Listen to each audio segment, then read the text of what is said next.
All right, this is our 67 GTO, which I have spent countless amount of hours working on it. The entire build's on the channel, check it out. It's running, it's driving, it's moving.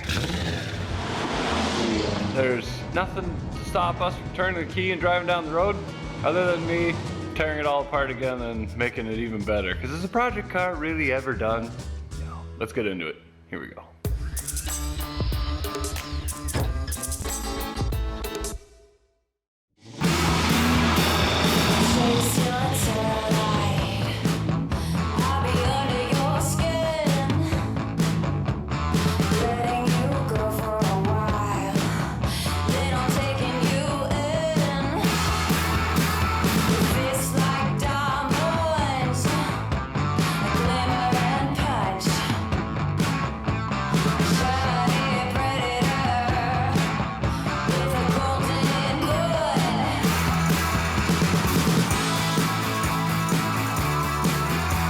So we've got a lot of blow-by, which we could tell at the end of adventure drives too. We've got Pontiac back on the dyno. We have 74 cc heads, bumping up the compression ratio from like an 8.5 to 1 to a 10.5 to 1 is ideally what we want.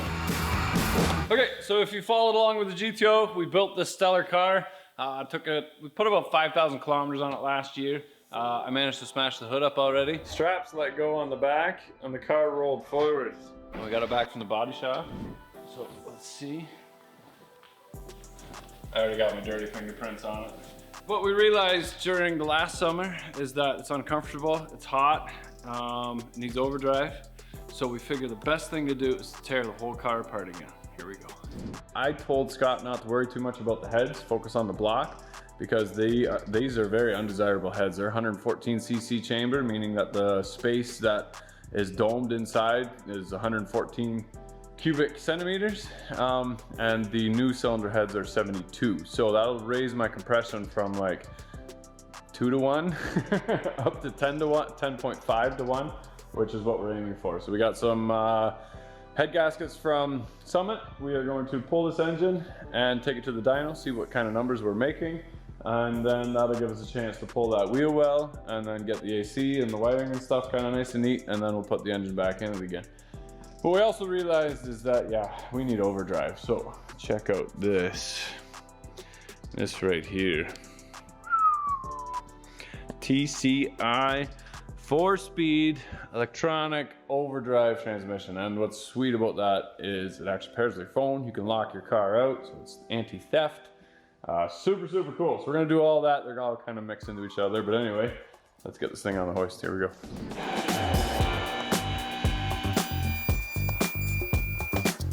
All right, so everything still looks great underneath the GTO. We got it on the hoist again. There's a big issue. I'd like to make videos on everything separate, but everything's kind of intertwined. Joe rebuilt this transmission for us and did a fine job. I just wish he would have said, hey, if you're thinking about cruising with this car, you might want to get one with overdrive. We're gonna pull our engine so we can get some better cylinder heads on there. And while the engine's out, we can install our AC. So everything's kind of intertwined because we got a wiring harness for the car from Painless. We've got wiring harness from the Sniper. We'll have a wiring harness for the gauges, and we'll have a wiring harness for the transmission.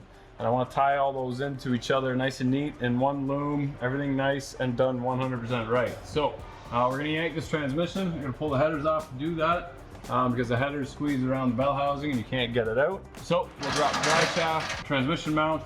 Here we go.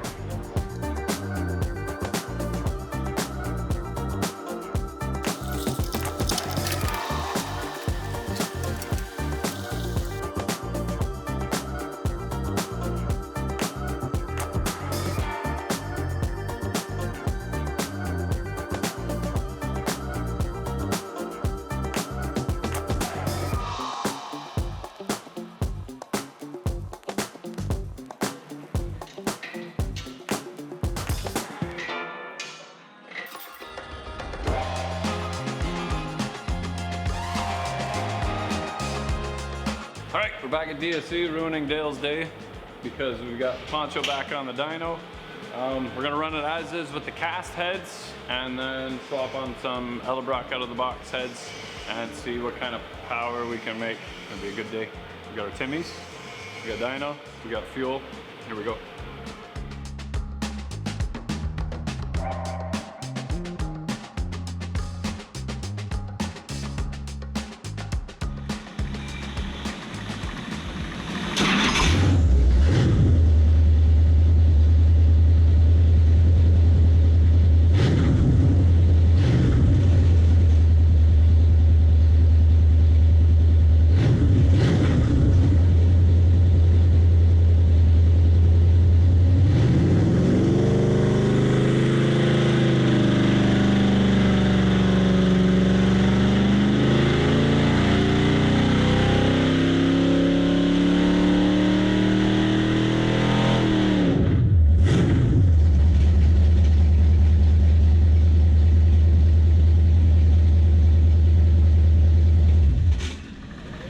.377 horse and 470 torque. It's a lot of bottom end torque, but a lot of blow by. So hopefully that's in the heads and the valves and whatever. No? Tail's saying we got.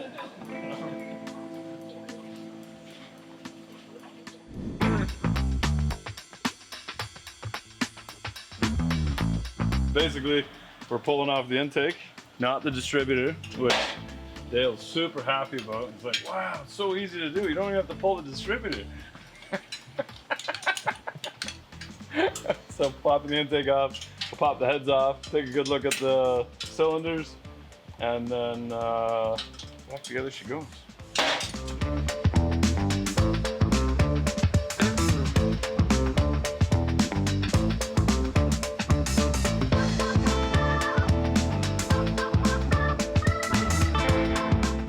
So we've got a lot of blow-by, which we could tell at the end of the adventure drives too. It's starting to come out the breathers, but the cylinders still look really good. So crosshatch is there, it's not tarnished, it's not discolored, there's not massive gouges in it, there's no parts in there. So I don't know what to do about that, but there's nothing to say we got to stop and do something with it now. So yeah, we'll put the other heads back on it again. We might put the breather back into the EGR, maybe pull some of that vacuum out back into the intake just to kind of clean it up, but I don't know what's going on because yeah, everything looks good.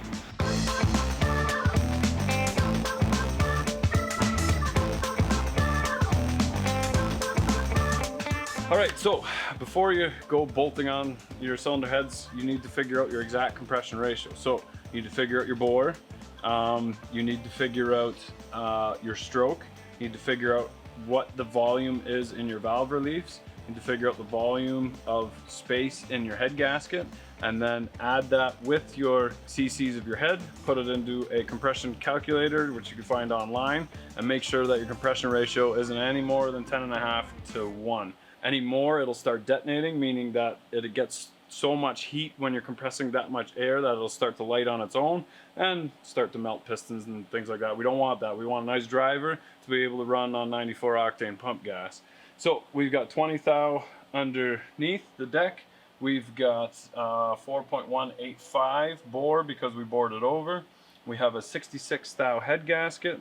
We have 6.7 cc valve relief. Okay, so these are the Edelbrock 72 cc's, and these say out of the box. So we are going to trust them. And that was the first time I opened this one. I did open that one, but it's not nice if I say they're out of the box, do a bunch of machining to them, and tell you guys that they're good to run that way. But if you see the difference, advantages of the Edelbrock are a heart-shaped chamber rather than the D. And as you can see here, the spark plugs are all pointing. This one's pointing at the exhaust, this one's pointing at the intake, and this one's pointing at the exhaust. This one is pointing at the intake. The Edelbrocks, they point them at the exhaust. So better turbulence, better swirl, smaller combustion chamber, better combustion chamber design, better flow, lighter, and better heat dissipation, but not apples to apples. If this was a 72 cc head and we bolted this on, we could tell you you're gonna make more horsepower with an Edelbrock. These are just much better heads all the way around, so we're gonna bolt them on.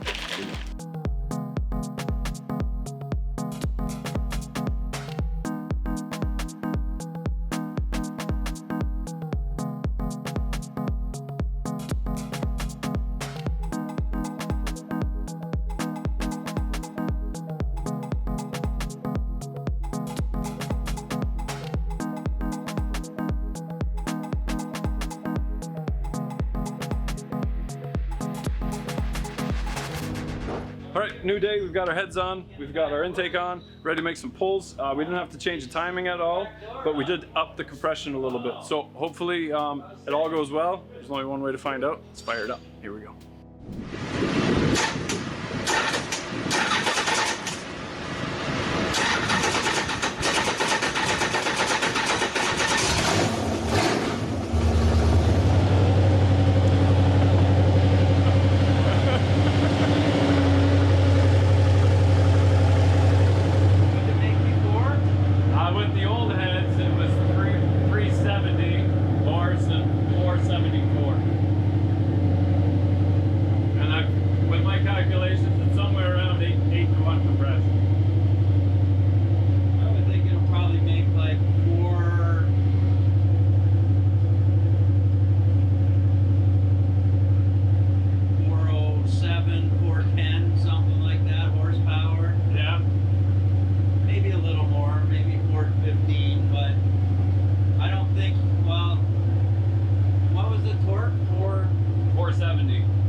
Dipstick popped out.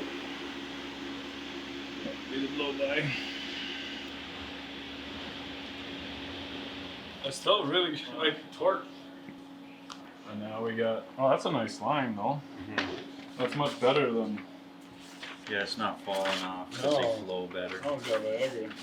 447, that's pretty good. I was hoping for 450, but surprised him because he called 415. But the dipstick popped out. We got a blow-by problem. I think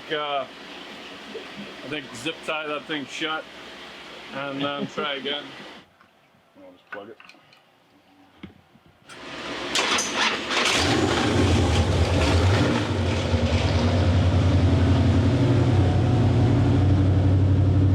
If that hose pops off this time, it's a lot more of a mess than before because the dipstick will just pop out and stop some of the oil, right? Yeah, I don't think it'll pop off. There was no O-ring. I think the O-ring on that was just mush, so.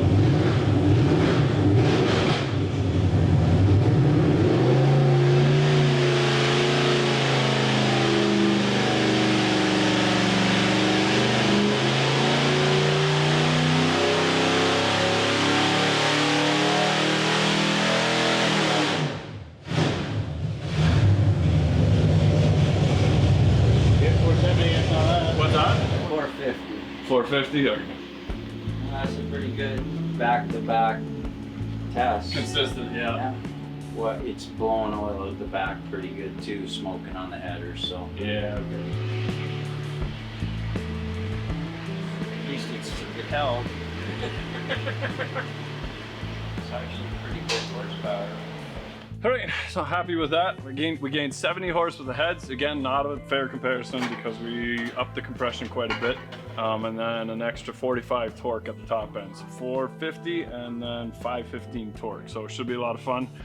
We do have blow-by issues. So Scott said somehow the tension came out of the rings. We're going to take a look at that and this winter, but we're going to throw it back in the car and drive it because it's summer and it's sunny out and we only get a couple months to begin with. Okay, start away. The engine's back in, but you're not gonna see it as it is like this in the next video or two because we've done a lot of upgrades to this. Again, these were awesome cars in the day, but like they came with 330 horse, 340 horse. There's some minivans that are close to that horsepower now. So to be able to keep it a nice driver that is enjoyable and able to keep up with modern times, we've done a lot to this car. We got overdrive, we got the air conditioning in there. Now the air conditioning was a little bit more work than I thought because I actually cut out the entire firewall and welded in a new one, but you're going to have to watch the next video to see that. We want to drive this thing all over the place. We don't want a trailer queen. So, and doing all these upgrades, we hope to be able to bring it anywhere close to you guys. We'll be road tripping. If not this year, definitely next year again. Hope to squeeze one in yet, but we'll see what happens. And then keep up on our Instagram. And if we're in the area, you might be able to get to see it in person. So that being said, lots more good stuff coming up. Lots more other stuff coming up too. You really don't know what the next video is because we've got 4 projects that are all kind of building up and they're all getting really close to being done. So thanks for watching, guys. Remember, if you're not filthy, you're not rich. Even if you're working on a 67 GTO with pristine paint. There we go.